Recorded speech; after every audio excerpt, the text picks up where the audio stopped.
హరే నమ. శ్రీకృష్ణాయ నమ.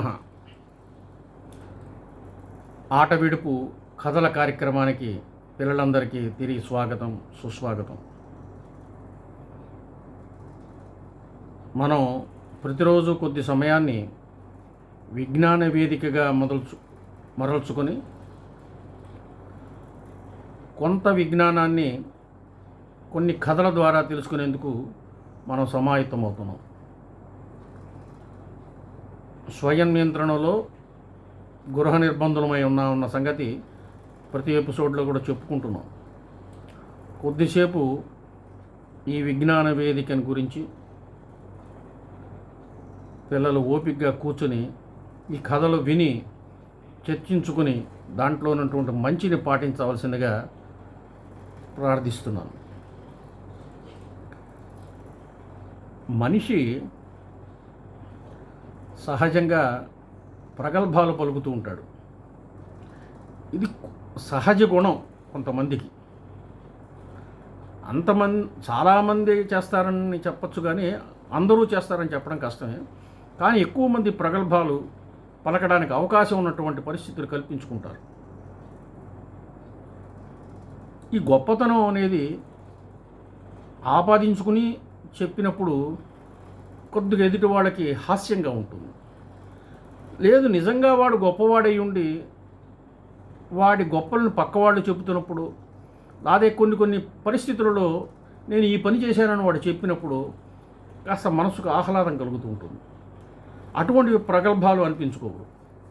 కానీ వాటి దగ్గర ఆ సరి అయిన శక్తి లేక, ఆ ప్రజ్ఞా పాఠవాలు లేకుండా ఏదో అది చేస్తాను ఇది చేస్తానని ప్రగల్భాలు పలుకుతుంటే అది కొంత హాస్యాన్ని, కొంత వాడి అవివేకాన్ని గుర్తించి నవ్వుకోవడం జరుగుతూ ఉంటుంది. పండితుడైన వాడు ఎప్పుడు కూడా వాడికి వచ్చిన నష్టం ఏమి ఉండదు. భాస్కర శతకంలో ఒక పద్యం ఉన్నది. అదేంటంటే, పండితులైన వారు దిగువ దగనుండగా అల్పుడొక్కడు ఉద్దండపీఠమెక్కిన బుధ ప్రకరంబులకేమి యొగ్గగున్. కొండక కోతి చెట్టు కొనకొమ్మలనుండగా క్రింద గండభేరుండ మదేభ సింహ నికురంబములుండవే చేరి భాస్కర అని భాస్కర శతకంలో ఒక పద్యం ఉంది. ఇది మారణ వెంకయ్య గారు రాశారు ఈ భాస్కర శతకాన్ని. పండితులైన వారు దిగువందగనుండగా అల్పుడొక్కడు ఉద్దండపీఠమెక్కిన బుధ ప్రకరంబులకేమి యొగ్గగున్. ఒకడు బ్రహ్మాండంగా ఉపన్యాసం చెబుతున్నాడు తెలిసి తెలియని మాటలతో. వాడు పండితులను మెప్పించే మాటలు ఏమీ చెప్పలేడు. వాడి దగ్గర ప్రజ్ఞాపాఠవాలు లేవు. కానీ ఉపన్యాసం దంచుతున్నాడు పడేసి. వాడు పండితుడు కాడు అని శ్రోతలందరికీ తెలిసిపోయింది. అయినా సరే కొన్ని విషయాలకి వాళ్ళు తల ఒగ్గి వాడు ఉపన్యాసం వింటున్నారు. అటువంటి అల్పుడు పీఠం మీద ఉంటే కింద శ్రోతల్లో కూర్చున్నటువంటి పండితులకి వాళ్ళ పాండిత్యానికి ఏమైనా లోపం జరుగుతుందా? అంటే ఇంతమంది పండితులు కింద కూర్చుని ఉండగా ఒక అల్పుడు ఒకడు పీఠం మీద కూర్చుని వాడు ఏదో ఉపన్యాసం చెబుతుంటే వీడి స్థాయి ఈ పండితుల స్థాయి కన్నా పెద్దది అని చెప్పి మనం ఊహించుకోగలమా? ఊహించుకోలేము అంటున్నాడు భాస్కర శతకంలో మారణ వెంకయ్య గారు. ఎలా అంటే, కోతి చెట్టు కొనకొమ్మన ఉంటుంది, కానీ గండభేరుండ మదేవ సింహములు చెట్టు కింద ఉంటాయి. అయినంత మాత్రాన ఈ గండభేరుండ సింహాలన్నిటికన్నా ఆ కోతి బలాఢ్యురాలు అని చెప్పి చెప్పగలమా? ఆ విధంగా ఎలాగైతే చెప్పలేమో, పండితుల వారు సభలో శ్రోతల్లో కూర్చున్నా కూడా అల్పుడు ఎవడో ఉపన్యాసం చెబుతుంటే వీళ్ళ పాండిత్యానికి వచ్చినటువంటి కొదవ, వాళ్ళకు వచ్చినటువంటి నష్టం ఏమి ఉండదు అని చెప్తున్నారు. ఈ పద్యం ఎందుకు చెప్పుకుంటున్నామంటే, ప్రగల్భాలు పలికేవాడు పలుకుతూనే ఉంటాడు. వాడు ప్రగల్భాలు, వాడు గొప్పలు వాడు చెప్పుకుంటుంటే మనకు వచ్చే నష్టం ఏమి ఉండదు. కొన్ని పరిస్థితుల్లో, తప్పని పరిస్థితుల్లో వింటూ ఉంటాం కొన్ని పరిస్థితుల వల్ల. అయినంత మాత్రాన వాడికన్నా మనం తక్కువ వాళ్ళమని మనం భావించుకోవాల్సిన పని లేదు. ఈ ప్రగల్భాలకి అనేక రకములైన ఉదాహరణలు ఉన్నాయి. మహాభారతంలో కూడా మరి అర్జునుడి దగ్గర ప్రగల్భాలు పలికి మరి ఇబ్బంది పడ్డవాళ్ళు కూడా ఉన్నారు. ఈ ప్రగల్భాలు పలకడం అనేది కొంత ఎదుటి వాళ్ళని పరామర్శ చేయడానికి కూడా ఒక్కొక్కసారి జరుగుతూ ఉంటాయి.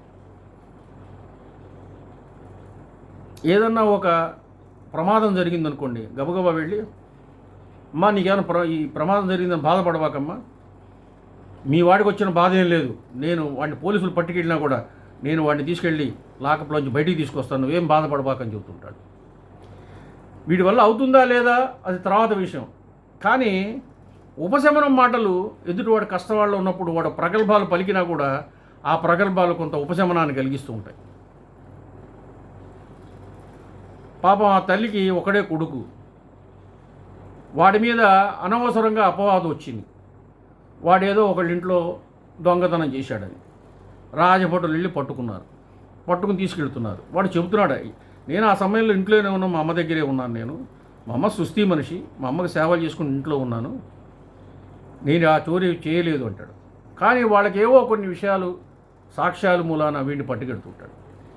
ఇంతలోకి పక్కవాడు ఒకడు వస్తాడు, వచ్చేసి అమ్మ రాజభటులు వాళ్ళ పని వాళ్ళని చేసుకొని నీకేం పర్వాలేదు, నేను ఉన్నాను కదా, నేను వెళ్ళి రాజుగారి దగ్గర మొత్తం అంతా చెప్పి మీ వాడిని నేను విడిపించుకొస్తాను, ఏం పర్వాలేదు అంటాడు. వాడు రాజుగారి దగ్గరికి వెళ్ళి చెప్పి రాజుగారికి చెప్పేంత స్థోమత ప్రజ్ఞా పాఠాలు ఉన్నాయా లేదా తర్వాత విషయం. కానీ కష్టాల్లో ఉన్న ఒక తల్లికి తన ప్రగల్భాల మూలాన కొంత ఉపశమనం కలిగిస్తూ ఉంటాడు. ఇది ఒక రకమైనటువంటి. కానీ మనిషి అనేవాడు తన మాటను నిలబెట్టుకోవాలి, తన మాట మీద తనకి నమ్మకం ఉండాలి, తను చెప్పే మాటలు తాను ఆచరించాలి. ఎప్పుడైతే ఆ ఆచరణ అది లేకపోతే వాడు రాక్షసుడిగా పరిగణింపబడతాడు. అది రాక్షస గుణం అన్న తమో గుణం. అది ఆ తమో గుణం, ఆ రాక్షస గుణం ఉంటే అది శోభించదు. మనం ఒకసారి అటు భాగవతంలోకి పెడితే ఒక పాత్ర ఉన్నది. దానికి ముందుగా ప్రస్తావన ఏంటంటే, సనక సనందనాదులు వాళ్ళు శ్రీహరిని దర్శించడానికి వైకుంఠం పెడతారు. పెడితే జయ విజయులు అడ్డగిస్తారు. ఈ మునీశ్వరులు ఎక్కడికి వెళ్ళినా వాళ్ళకి అవకాశం ఉండదు, వాళ్ళు అడ్డం పెట్టడానికి అవకాశం లేదు. వాళ్ళు ఎక్కడికైనా వెళ్ళగలరు. వాళ్ళు నిత్యం హరినామస్మరణ చేస్తూ ఉంటారు. వాళ్ళకి అది ఉంది, ఆ శక్తి ఉన్నది. కానీ జయ విజయులు లోపలికి వెళ్ళటం లేదు, స్వామివారు నిద్రలో ఉన్నారు అని అడ్డగిస్తాడు. అడ్డగిస్తే ఈ సనకసందాదులకు కోపం వచ్చి మమ్మల్ని హరిదర్శనం లేకుండా చేసావు కాబట్టి నువ్వు రాక్షసులు అయిపోమని చెప్పిస్తారు. పాపం వీళ్ళు దుఃఖిస్తూ ఉంటారు. ఇంతలోకి హడావుడు చూసి హరి వస్తారు బయటికి. స్వామి వచ్చి పరమాత్మ వీళ్ళకి అనుగ్రహిస్తాడు. ఏంటంటే, సరే మీరు వారిని మునీశ్వరులను అడ్డగించారు, వాళ్ళు శాపం పెట్టారు, కానీ 3 జన్మలు ఎత్తి మళ్ళా ఇక్కడికి జయ విజయులుగా మళ్ళా వచ్చేసేసి ఇక్కడ నా సేవలు చేసుకుంటారు అంటారు. 3 జన్మలు ఇస్తారు వాళ్ళకి. ఆ 3 జన్మలే హిరణ్యాక్ష హిరణ్యకశిపులు మొదటిది. ఈ జన్మలో హిరణ్యాక్షుడు గురించి మనం చెప్పుకుందాం. హిరణ్యాక్షుడు వాడు గొప్ప తపస్వి, బాగా తపస్సు చేసి బ్రహ్మ దగ్గర నుంచి వరాలు పొంది విశృంఖంగా అందరినీ ఏడిపిస్తూ ఉంటాడు. వాడి చాంచల్యం ఎంతవరకు వెళ్ళిపోయిందంటే అసలు భూమిని తీసుకెళ్ళి సముద్రంలో పారేయటానికి బయలుదేరాడు. అప్పుడు స్వామి వరాహ అవతారం ఎత్తి తన కొమ్ముల మించి తన కోరల మీద భూమిని పైకి తీసుకొచ్చి హిరణ్యాక్షుడిని చంపుతాడు. మొన్ననే మనం వరాహ జయంతి కూడా చేసుకున్నాం. హిరణ్యాక్షుడు మరణిస్తాడు. ఈ హిరణ్యాక్షుడి యొక్క తల్లి శోకిస్తూ ఉంటుంది.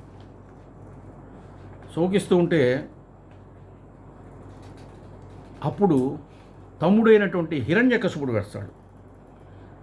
హిరణ్యకశిపుడు వచ్చి, అమ్మా ఎందుకమ్మా నువ్వు ఏడుస్తావు? నువ్వు రాజమాతవి, చనిపోయినవాడు మహాబలాఢ్యుడు, మహాతపస్వి. ఇటువంటి వాడితో యుద్ధం చేశాడు. హరితో యుద్ధం చేశాడు. హరితో యుద్ధం చేసి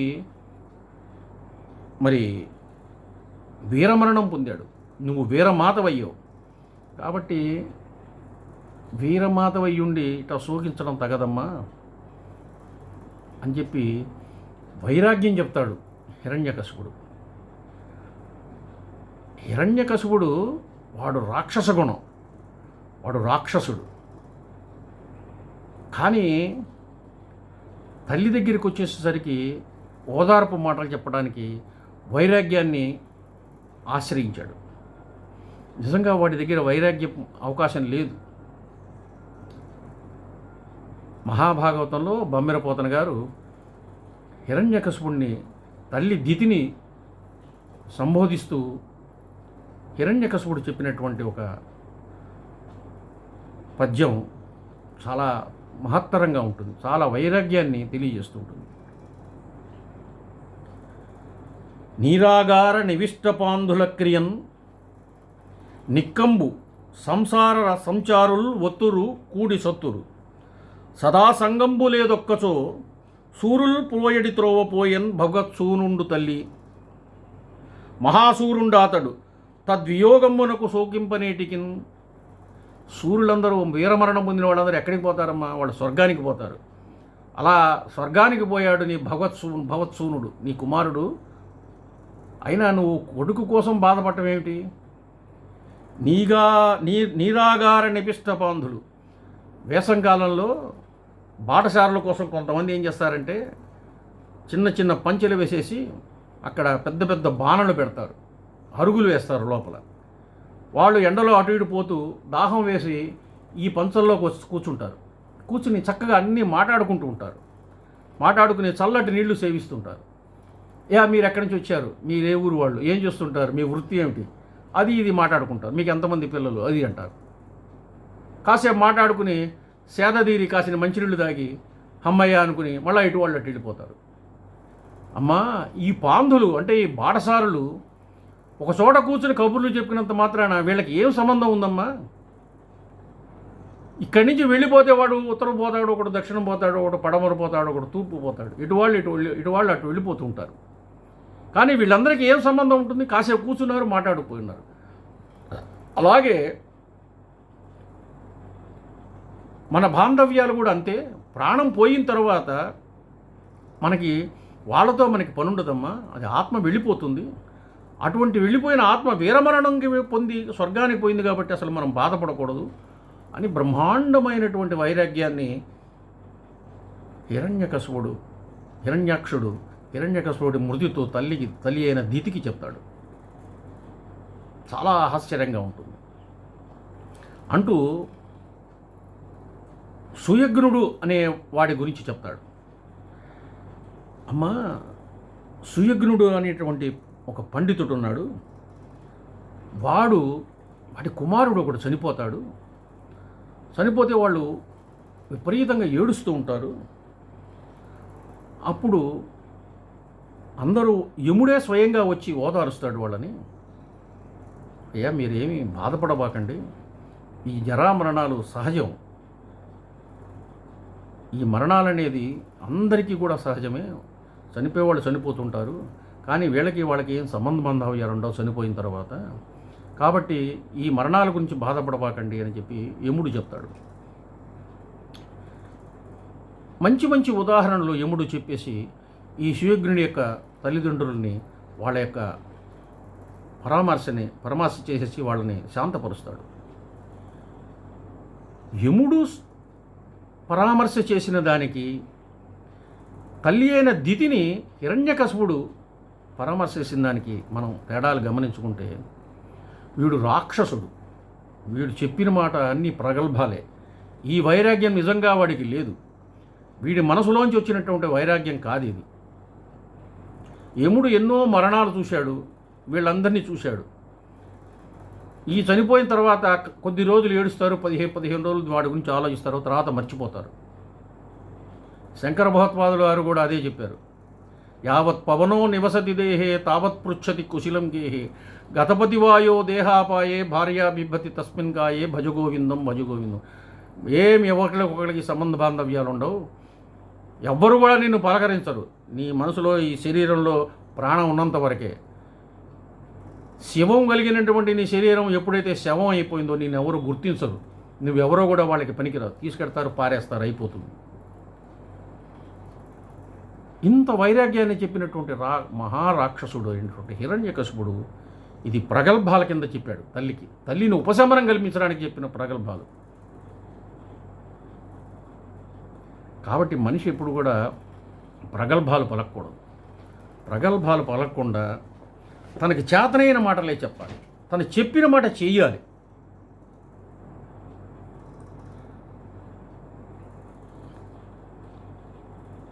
కుటుంబంలో కొన్ని కష్టాలు వస్తాయి.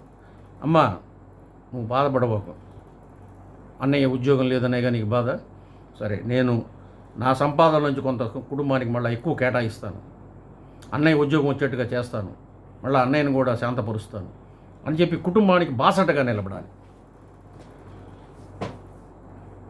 లేదు చిన్న చిన్న విషయాల్లో కూడా అమ్మకి సుస్థి చేసింది, లేకపోతే అమ్మకు ఒంట్లో బాగలేదు, కాస్త కూస్తా వంట చేయలేకపోతున్నది, వంటలో అమ్మకి సహకరించాలి, అమ్మను కూర్చోబెట్టి విశ్రాంతి ఇచ్చి అమ్మని కొంత పని చేయించాలి. నీకేం పర్వాలేదమ్మా నువ్వు పడుకో అని చెప్పేసి ఒక చారు నీళ్లు పెడితే ఉపయోగం ఉండదు.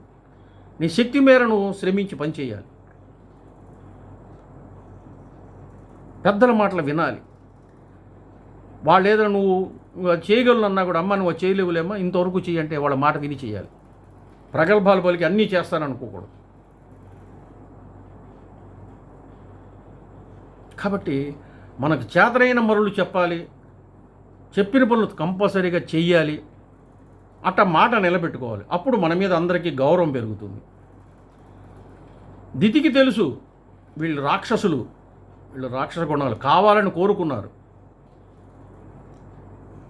వాళ్ళు 3 జన్మల్లో నీకు ఎన్నో జన్మలు ఎత్తి తిరిగి మళ్ళా జయ విజయులుగా పుట్టాలనుకుంటున్నారా, లేదా 3 జన్మలు రాక్షస జన్మలు ఎత్తి మళ్ళా జయ విజయులుగా వైకుంఠానికి వస్తారంటే మాకు 3 జన్మలే చాలని కోరుకున్నారు.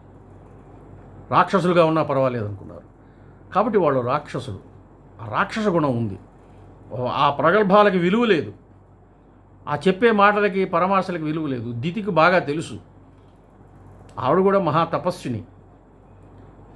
కాబట్టి ప్రగల్భాలు మనిషి పలకటం ఏదో అవివేకంగా చెప్పుకునే విషయాలైతే పర్వాలేదు, ఇలా పరామర్శలకి చెప్పడం కొన్ని విషయాలు ఎవరైనా సరిపెట్టుకుంటారు. కానీ ప్రగల్భాలు పలికి నేను అది చేస్తాను ఇది చేస్తాను అని చెప్పేసి ప్రగల్భాలు పలికి కూలబడి దెబ్బతింటాం మంచి పద్ధతి కాదు. కాబట్టి మన జీవితంలో ఎప్పుడు కూడా మనం చేయలేని పనిని చేస్తామని చెప్పేసి ఎప్పుడు కూడా ప్రగల్భాలు పలకూడదు. మనమే గమనించుకోవాలి. మన శక్తి ఏమిటి, మన పాఠం ఏమిటి, మన ప్రజ్ఞ ఏమిటి, మనం ఎంతవరకు చేయగలం. ఒక మాట ఇస్తే వాళ్ళిద్దరినీ కలుపుతాం, వాళ్ళిద్దరు శత్రువులుగా ఉన్నారు, వాళ్ళు కలిస్తే వాళ్ళు చాలా విజయాలు సాధిస్తారు, వాళ్ళని నువ్వు కలపగలిగే శక్తి ఉంటేనే కలుపుతాను అనాలి, లేదా నేను ప్రయత్నం చేస్తాను అని అనాలి. మీకెందుకు నేను వాళ్ళిద్దరిని కలుపుతానని చెప్పేసి ప్రగల్భాలు పలకూడదు. కాబట్టి ఈ విధంగా మనం ప్రగల్భాలు పలకకుండా మనకున్న శక్తిని మనం జాగ్రత్తగా ఉపయోగించుకుంటూ మన శక్తి మేరకు ఇతరులకు ఉపయోగపడుతూ ఎక్కువ ఆశ పెట్టి వాళ్ళని నిరుత్సాహపరచకుండా మన జీవిత గమనాన్ని మార్చుకుంటూ ఈ రకమైన విజ్ఞానాన్ని పెంచుకోవాలి.